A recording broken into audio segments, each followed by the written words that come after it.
समस्त दर्शक को अभिनंदन स्वागत। रोगरू मुक्ति पाइबे तार बाबद मु आपन को आज किसी कहबा को जाउछि। आमे से तार सरलीकरण हला उपाय गोटे मु आपन को आपनकर सामना रे प्रस्तुत करिवि आज। आउ आपण ए सब जिनस संग्रह करी ताहाकू किपरि भाबरे व्यवहार करिवे जो द्वारा कि आमर ए जो गॉल ब्लाडर स्टोन हो किंबा पित्तकोशर पथुरी हो ए वृक्ष कौन आउ तार गुण केमिति आउ कौन काम करे केमिति ताहार प्रयोग करा जाए से सब बाबद रे मु आपनकू कहिबी।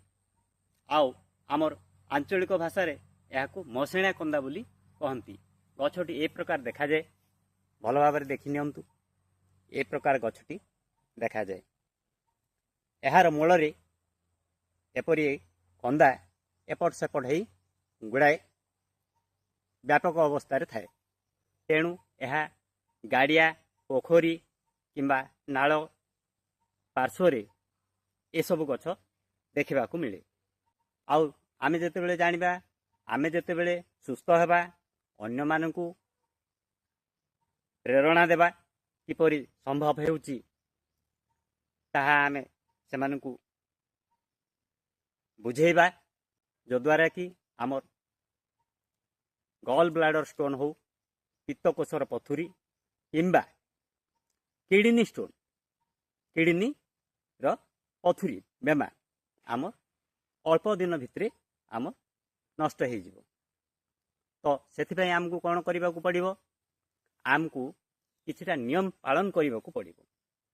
कौन सब नियम आउ मु तो कहबी माछ मांस ए सब आमिष जातीय खाद्य संपूर्ण बारण कले भल। तेणु आमको साधारण लोक जेपरी तेल मसला खाऊची आमे ताठू बहुत गुण रे कम करिबा।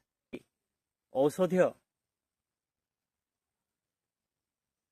जड़ीबूटीर गुरुत्व आमको जना पड़िबो।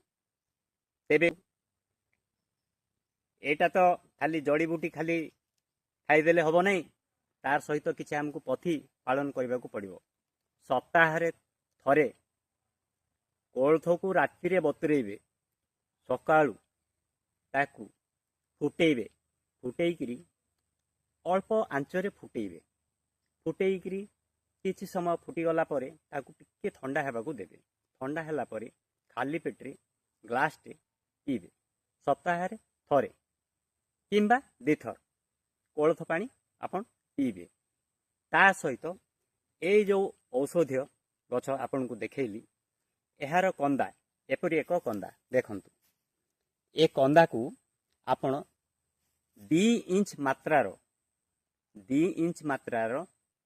3 पीस 2 इंच मात्रार 3 पीस नेबे एवं राति रे अरुआ चाउल को बतुरई देइथे। मुठाए अरुआ चाउल राति रे कौन से एक पात्र रे बतुरई देइथे। ताकू मकुचिकरी से जो पानी बाहरिबो से पानी रे ए चेरोटा को आपण बाटीबे। बाटी सारला परे आपण ताकू संग्रह करिवे। छि अफीम अफीम अफीमर मात्रा हैला माने आमर गोटे उसना चाउल जेतिकी साइज रो सेतिकी साइज रो आमे अफीम बा आपु जहाकू कहूचु ता ए सब माने जड़ीबूटी दुकान रे मिल जिवो। याकू संग्रह करिबा एवं अफीम टिकिए ए मिश्रण रे पकेइबा एवं राति रे जो बतुरई थिबा पानी से अरुआ चाउल बतुरई थिबा पानी से पानी को एतिरे किछिटा मिसेइबा। मिसिकरी ताऊ फेंटी देबा। आउ खाली पेटरे याकू 7 दिन पीबा। दिन को थोरे एमिति 7 दिन पीबा। 7 दिन तापरे मासे छाड़िकरी पुणी 7 दिन पुणी मासे छाड़िकरी पुणी 7 दिन जदि बेमारटा आरंभ होता है ताहले ବେମାରଟା ଆରମ୍ଭ ହେଲା ବେଳକୁ ଯଦି ଆମେ ଏହାକୁ ପ୍ରୟୋଗ କରିବା ତାହେଲେ ପ୍ରଥମ 7 ଦିନରେ ଏହା ଠିକ୍ ହେଇଯିବ। ଯଦି ବେମାରଟା ବଢ଼ି ଯାଇଥିବ ତାହେଲେ ଆମେ ମାସକୁ 7 ଦିନ ଏ ପ୍ରକାର 3 ମାସ ଆମେ କରିବା ତ ଆମକୁ ସମ୍ପୂର୍ଣ୍ଣ ରୋଗମୁକ୍ତ ହେଇଯିବା।